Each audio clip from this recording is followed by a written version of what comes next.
Hey Fratcom, this is maxforti to bring you another subscriber's choice. You voted and it was a total blowout again. And I had a feeling it was going to win.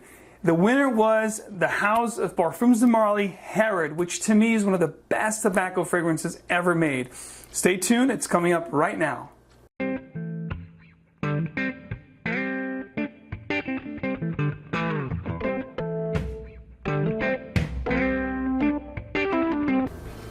All right, let's get this review on the road. So let's start with the presentation as we always do. The box is just very, very elegant. It's, just a box. It's not a, coffin or anything so incredibly made, but it's really good quality, and it's pinstripe-like. It's got the silver embellishments with black, and you have your information at the bottom with your batch code, your barcode, and more information about the company, the ingredients, so forth and so on. Really nice quality.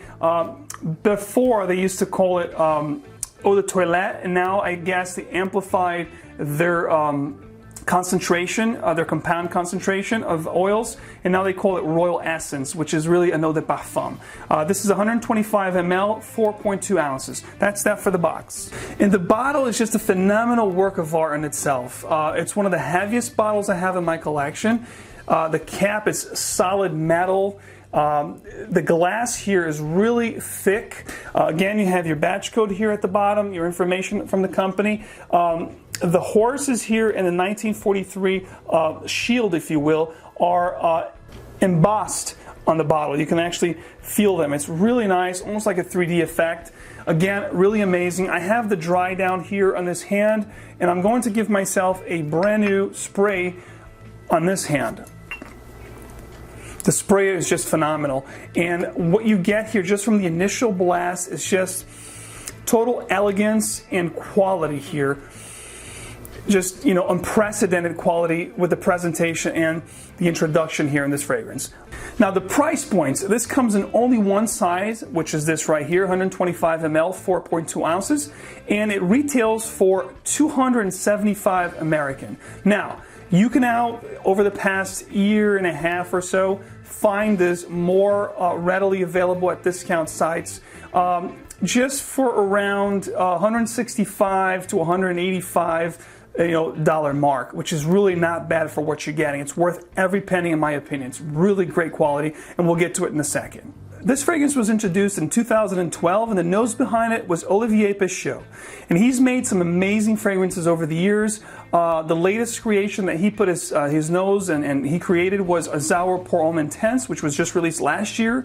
And he's also created Arpège Pour Homme, Sidi Oud, as well as Dior Higher, just to name a few. So a really, really nice nose. And he also contributed to the collaboration of Paco Rabanne's 1 Billion. The classification of this fragrance, if you look around, it's going to say it's a woody spicy, but I would go as far as saying this is an oriental spicy / borderline gourmandish. That's what you really get with this fragrance. And as I talk about weather, places to wear, age, best age groups to wear this fragrance, the notes are going to appear right next to me, as it always does. Compared to many with fragrances like Tom Ford Tobacco Vanille, Viktor & Rolf Spice Bomb, or even Thierry Mugler's Pure Havane, yes, it bears similarities to a lot of these fragrances in the same genre and vein of those fragrances. However, this is not redundant. To have this fragrance is really a fragrance that stands on its own. It's really amazing, and it does its own thing, and I love the way this fragrance transitions. So it is in the same vein as those fragrances that I just mentioned, but it is not redundant to have this in your collection. This bottle, not just the bottle, but the scent itself, it's all about lusciousness, sensuality. It's a little air of coziness to it. It smells fantastic. It's very appealing. It's very inviting. It's not loud or, as potent, if you will, when it comes to the sweet effect that you get with Tobacco Vanille, for instance, or Pure Havane. This is a lot, in my opinion, a lot better when it comes to the ingredients, and it's extremely well blended. You're going to get a real nice, subtle yet scent that's going to make a tremendous elegant statement. So I would say the best occasions and time to wear this would be elegant settings, dressier settings, date, romantic settings. Really, not necessarily suit and tie, but But I'd say when you're really well put together, well groomed, this will do you fantastic. And I think it's also amazing for the cooler times of the year, like fall, winter, or spring times. I would never wear this myself in high heat or the summer heat. I would definitely keep this for fall and winter and maybe spring evenings. That's where this fragrance shines the best. The cooler, the better. This will evoke a very upscale, regal, and very sophisticated aroma, if you will. It's in the same vein, the same genre as tobacco vanilla, as we mentioned above, but it has a little something else. You have this osmanthus note in here that gives you a beautiful creaminess, almost like a fruitiness to it that a lot of those fragrances don't have. I absolutely love the way this fragrance is blended. I love the way it transitions.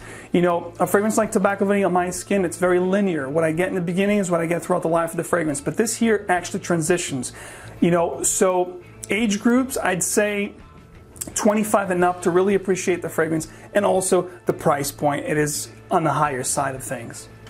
When it comes to male or female, I think this is really masculine. However, I think a woman could really pull this off beautifully. It has the components and the elements that could really go both ways. It's a fragrance that I would not be surprised if I, encountered a woman smelling like this. I actually would think that would be very pleasant to have a lady smelling like this. So for you ladies out there, give this one a shot if you haven't.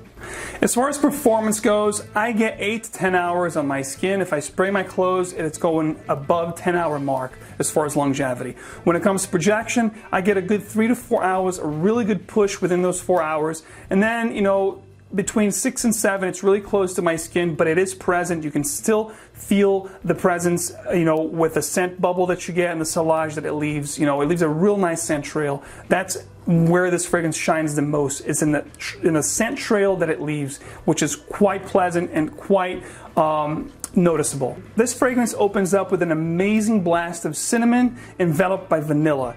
It transitions really beautifully. You get a very nice creaminess with the osmanthus, which gives you almost like a cherry, vanilla, apricot kind of feel, like a real nice dried fruit kind of aroma. It's even a little bit reminiscent of Thierry Mugler's Pure Creation. If you haven't smelled it, it's a really an amazing fragrance if you can find it, from 2013. But just going back to this, I don't want to veer off too much. It will give you a nice fruity accord-like presence, really creaminess, really creamy dry down. It's almost nutty. I absolutely love this fragrance. Again, the way it transitions, to me, it blows away tobacco vanilla, which I used to love before. I found this fragrance in 2012. This is definitely one of my favorite tobacco fragrances ever. I like this one because the tobacco here is dry, but it's really beautiful. And, the way it's embellished by the vanilla and the cinnamon, it's really where it wins my nose. Where, the tobacco vanilla, you don't really get a presence at all from the cinnamon that you get here. So, a lot of people compare the two. It's very subjective. If you like cinnamon the way I do, if you like the honey-like vanilla, this is the way to go. I absolutely love Parfums de Marly's HEROD. I can't emphasize enough of how well this fragrance is blended. This was blended to perfection. It's really great ingredients. It was made to really make you feel warm, cozy, and really exude this elegant, sophisticated feel. And you do it perfectly with this fragrance. Again, if you haven't tried HEROD, I think this is one of the best, if not the all-star of Parfums de Marly. And so much so that it is the #1 selling fragrance from this brand. The bottom line is, this fragrance, the final rating, I will have to give this a perfect 10. This to me is an amazing fragrance. If you're looking for a perfect 10 tobacco fragrance, look no further. Parfums de Marly's HEROD is just that, a perfect tobacco fragrance.